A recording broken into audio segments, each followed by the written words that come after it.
By age 17, I was playing 6 nights a week at the Foxy Lady Bar in Beaumont, Texas. Anybody see me there? No. Oh, come on, you just don't want to admit it. So, anyway, so I was into rock and roll, of course, and I moved to Dallas, and I was. I'm sorry, I was kidding. I was actually in a church. I was age 15 when I decided to become an atheist. I was in a church when I decided to become an atheist. Something they said that day just didn't make any sense to me. It sounded like a fairy tale, and I decided I'm just going to be an atheist. And I was 29 years old when I got into an argument with the Seventh-day Adventist about the Sabbath. I don't know why an atheist would care, but I got into an argument with him about the Sabbath.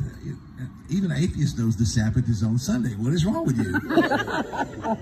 And so I thought, if he's anywhere near the truth, then I'll have some ammunition the next time I meet one of them Jesus freaks. The Lord had sent Jesus freaks to me all my life. And I was looking for something I could get to make them shut up. So I thought, okay, I'll study the Sabbath, and if I prove them wrong, they'll leave me alone. Anyway, so I started reading the Bible. Really, I was trying to prove that it was wrong. I spent 4 months intensively studying the Bible, trying to find one thing that I could prove was wrong. And so I thought the best way to do that was going to be to read in the prophets. I had heard that there were prophets in there, and they'd spoke at the end of the world and all that stuff. And I thought, well, I'm going to read that stuff. And if I can find one place where they missed it, they didn't get it exactly right, then I can prove the Bible is wrong. Well, 4 months of intensive study went by, and I could not do it. As I studied the prophets and what they had said about things that have happened already now, it was amazing to me how precise and how accurate they were. So I'm coming home from a gig one night in Dallas, Texas, in January 15th, 1990. And I had been reading in Jeremiah where God says, when you seek me with your whole heart, you'll find me. And, it really doesn't take any more than that. I just looked up in the sky that night and I said, okay, Jesus, God, whoever you are, if you can even hear me, I'd follow you if I knew that you really existed. And I remember I'm driving and I shook my finger at God. I said, and you're going to have to prove it. Have you ever shaken your finger at God? It doesn't scare him. Not one bit. Next thing I know, the rest of me is shaking with my finger while I'm trying to drive. And my next words were, okay, God, maybe not so much at once. And really, that's how it happened. I have not been the same person since. I went home. I started reading the New Testament now to know him, and suddenly it made more sense. And there were 2 things that I noticed right off the bat. Number one, Jesus was nothing like what I thought he was. Nothing like what I thought he was. Every preachers all over this world and TV and journalists, media, they'll all tell you about who he is. But it's really interesting that until you know him yourself, no one can really tell you who he is. Anyway, I just found that he was nothing like what I thought he was. And if you're here today and you don't love this one we call Yeshua, then you've never met him. Because I promise you, I didn't want to love him. This was going to mess up my rock band. I did not want to love him, but I could not help it when I met him. But the other thing that I noticed was that all these people here are Jews. And I wondered what happened. In the Bible, the big controversy was, oi, a Gentile wants in. What are we going to do?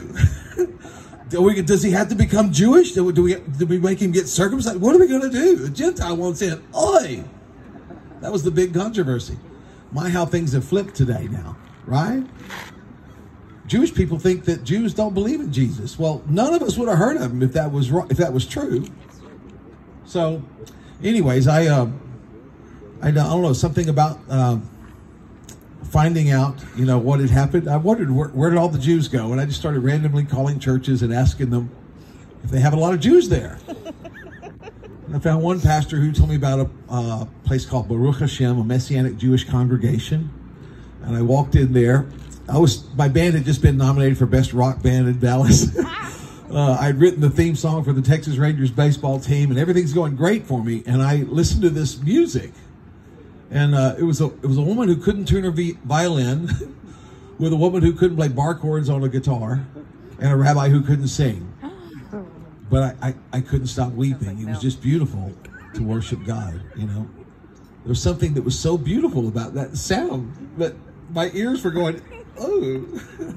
Anyway, so this was my introduction to Messianic music. About 95% of Messianic music is really just the scriptures put to music with like a sort of a Jewish folk music foundation. I quit my rock band immediately and I joined this little Messianic congregation. I thought I was finished with music.